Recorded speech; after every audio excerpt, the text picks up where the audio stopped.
آپ نے بات کی مقصود چپراسی کی، ہارون صاحب اس کے انتقال کے اوپر میں بات کروں گی، مگر ایک چیز حیرت میں ڈال دیتی ہے، ایک شخص جو 20-21 ہزار روپے ماہانہ تنخواہ وصول کرتا ہے، وہ دبئی میں اتنے سالوں سے کیسے مقیم تھا؟ اتنے سالوں سے نہیں، 2018 کے حوالے سے خبریں آ رہی ہیں اس کی، نہیں تبھی چلا گیا ممکن ہے، خیر مدت کا تو مجھے پتہ نہیں ہے، ظاہر ہے اسے کسی نے بھیجا۔ پہلی بات ہے کہ ایگزٹ کنٹرول لسٹ میں یعنی بیرون ملک جا ہی نہیں سکتا۔ آپ جب جاتے ہیں وہاں امیگریشن والے جو آپ فہرست میں دیکھتے ہیں ان کے بعد تصویریں ہوتی ہیں، ریکارڈ، وہاں سے کوئی جا ہی نہیں سکتا۔ اور ایجنسیوں کے لوگ ہوتے ہیں، آئی بی کے لوگ ہوتے ہیں، وہاں ایف آئی اے کے لوگ ہوتے ہیں، آئی ایس آئی کا بھی ایک آدھ آدمی ایئرپورٹ پہ ہوتا ہے، تو یہ جا کیسے سکتا ہے آدمی؟ اس کو بھیجا گیا، جیسے سلمان شہباز کو بھیجا گیا، اور احمد خان جو ان کے ترجمان ہیں، ملک احمد خان، وہ بڑے فخر سے لوگوں کو بتاتے رہے کہ یہ ہماری ویکنس تھی، اس سے ہم نے نجات پا لی ہے، اب ہمارا کچھ نہیں بگڑ سکتا۔ اور اس میں صرف شریف خاندان کا مسئلہ نہیں ہے، اور لوگ بھی اس میں ملوث ہیں۔ کسی کے خلاف فرد جرم ہی نہیں عائد ہوتی، نہ رانا ثناء اللہ کے خلاف، نہ حمزہ شہباز کے خلاف، نہ وزیر اعظم کے خلاف۔ تو یہ کیا ہے؟ ایک مذاق ہے۔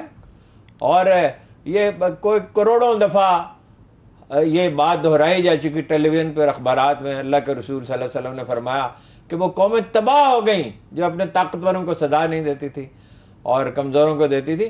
تباہی کے راستے پہ تو ہم ہیں، اللہ تعالیٰ ہمیں بچائے۔ تو جو طاقتور آدمی ہے اس سے تو کوئی پوچھ ہی نہیں سکتا۔ بعض لوگوں کا تو آپ نام نہیں لے سکتے، پوچھنا تو بہت دور کی یہ بات تو آپ صحیح کر رہے ہیں ہارون صاحب۔ اچھا، نام لیں آپ تو آپ کی زندگی خطرے میں ہے، آپ کے یہ امن بہت چین کچھ خطرے میں پڑ جاتا ہے۔ جی مجھے بھی ایک دو آدمی نے ٹیلی فون کیا تو میں نے تو بات ہی نہیں سنی۔ سب سے آسان طریقہ، بھائی اس پہ مجھ سے بات نہ کریں، جو کرنا کریں، شوق سے کریں، جو کرنا کریں، میں اس پہ بات نہیں کرنے کے لیے تیار۔ ہم نے کوئی ایسی کبھی بات نہیں کی، ہم پہ کبھی مقدمہ ہی نہیں ہوا، کبھی ہمیں بلایا کہ پیمبرا نے، تو اللہ کے فضل سے ہمیشہ انہوں نے ہمارا موقف تسلیم ہوا۔ ہم خلاف قانون کوئی کام ہی نہیں کرتے، ہم اپنی حدود میں رہتے ہیں۔ تو یہ تو ایک ایسا ماحول بنا دیا گیا ہے۔ دیکھیے یہ ہمیشہ بر صغیر اشرافیہ کی گرفت میں رہا ہے۔ عبد القادر حسن مرحوم اس کو بدمعاشی لکھتے تھے۔ بدمعاشی ہے، یہ کیا ہے؟ کم لوگ ہیں اس طبقے میں، ٹیکس یہ نہیں دیتے، کوئی جاگیردار ٹیکس نہیں دیتا، کوئی ذمہ 1.5 روپے ٹیکس۔ اچھا تو نواز شریف صاحب کا 5,000 روپے تھا 94-95 میں، 5,000 روپے ہے جو ٹیکس جمع کرایا تھا۔ ہاں جی، 10-20 لاکھ تو ہم بھی دیتے ہیں، تو 5,000 روپے۔ ہارون صاحب ایک شخص ہارٹ اٹیک سے مر گیا تو لوگ اس کے اوپر مختلف باتیں کیوں کر رہے ہیں؟ مقصود چپراسی ہارٹ اٹیک سے مر گیا نا، ممکن ہے وہ ہارٹ اٹیک سے مرا، دیکھیں نا، ہم اس پہ ججمنٹ تو نہیں نہ دے سکتے۔ مگر یہ ہے کہ ایان علی کی جو آدمی تفتیش کر رہا تھا وہ قتل ہوا جی، راجہ پرویز اشرف جو اسپیکر ہیں قومی اسمبلی کے، وہ وزیر اعظم رہے، ان کی جو تفتیش کر رہا تھا اورینٹل پاور کے معاملے کی، اب ممکن ہے کہ وہ کسی اور نے مارا، ہم کو اس پہ رائے نہیں حتمی ہے، نہیں دے، ججمنٹ نہیں دے سکتے۔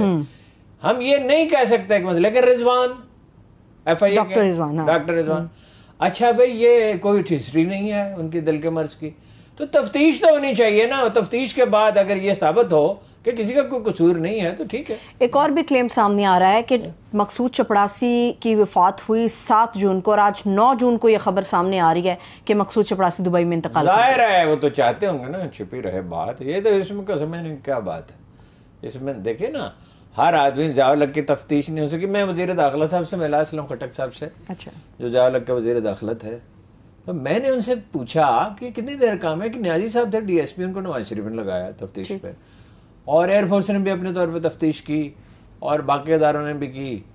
تو پھر امریکہ سے میسیج آیا کہ جی نہ کیا جائے، ہاں جی، اور امریکہ سے میسیج بڑا دلچسپ ہے، روسی ریچھ کی دم مڑوڑنے کی کوشش نہ کی جائے۔ پہلے تو روسیوں کو ذمہ دار ٹھہرایا، اچھا، پھر یہ کہا کہ بھائی اس کی تفتیش نہ کریں۔ کیوں نہ کریں جی تفتیش؟ خان صاحب ایک بات بالکل ٹھیک کہی انہوں نے، جو لوگوں نے گاڑیوں پہ لے کے لگائے، تمہارے غلام ہے کوئی، مگر ہمارے نفسیات میں غلامی ہے نا، اشرافیہ میں تو ہے، عام لوگوں میں ہے یا نہیں ہے؟ عام لوگوں پہ بھی کچھ اثر ہے۔ تو بات یہ ہے کہ تفتیش تو ہونی چاہیے نا، قصوروار کون ہے یہ تو ہم ججمنٹ نہیں دے سکتے قبل۔ ٹھیک ہے، ایک اور بھی اہم سوال ہارون صاحب اٹھ رہا ہے کہ وزیر اعظم شہباز شریف صاحب کے خلاف جو منی لانڈرنگ کیس تھے اس میں یہ اہم گواہ تھا مقصود چپراسی، مگر ایف آئی اے کے پروسیکیوٹر کہتے ہیں وہ گواہ نے ایک ملزم تھا، اس لیے کیس پہ کوئی فرق نہیں پڑے گا۔ میں آپ کو ایک بات معلومات کی بنیاد پیش کرتا ہوں جی، یہ کیس ایف آئی اے کے بہترین افسروں نے بنایا ہے۔ دنیا میں وائٹ کالر کرائم کے جو عظیم ترین ماہرین ہیں، ٹھیک ہے، ان میں دکھایا گیا، پاکستانی ہیں، انہیں دکھایا گیا ہے۔ مثلا یہ اس میں 100 گواہ ہو سکتے تھے، تو انہیں بتایا گیا 100 گواہ کیوں بناتے ہو, 7 ایسے گواہ بناؤ جو بالکل جن کی گواہی جو ہے عدالت تسلیم کرے تاکہ وہ لمبا نہ ہو. اور جو ڈاکٹر رضوان نے فائنلی اس کی ڈرافٹنگ کی تھی, وہ ڈرافٹنگ اچھی کرتے تھے, اور گواہ بھی ہیں, بادہ ماف گواہ بھی ہیں.